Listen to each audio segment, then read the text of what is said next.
ఈ కుర్తా ఒక గిఫ్ట్. అసలు ఎవరిచ్చారో తెలిసినప్పుడు చాలా సర్ప్రైజ్ అయ్యా. ఫస్ట్లీ అందరికీ హ్యాపీ రక్షాబంధన్. ఒక ఈవెంట్ కోసం జీవి మాల్కి వెళ్ళాం. 10 మంది క్రియేటర్స్ అందరం ప్రతి ఫ్లోర్ రౌండ్స్ వేస్తున్నాం.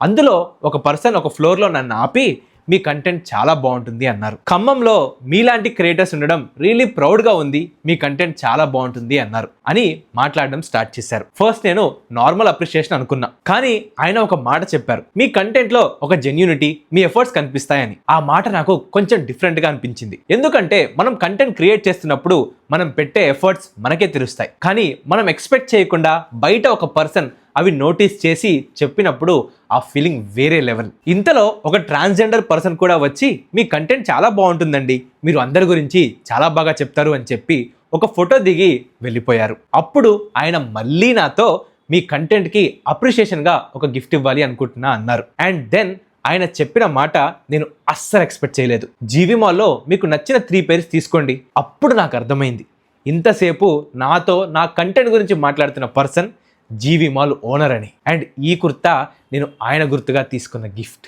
ఆయనకి ఇదొక నార్మల్ గిఫ్టే అయి ఉండొచ్చు, కానీ నాకు ఇదొక అవార్డులా అనిపించింది. ఎందుకంటే వ్యూస్ కోసం, నెంబర్స్ కోసం కాకుండా మనం మన వర్క్ని హానెస్ట్గా చేస్తూ వెళ్ళిపోతే ఒకరోజు ఎవరో నోటీస్ చేస్తారు. జీవి మాల్ ఖమ్మంలో ఎంత అస్పైరింగ్ ప్లేసో అందరికీ తెలుసు.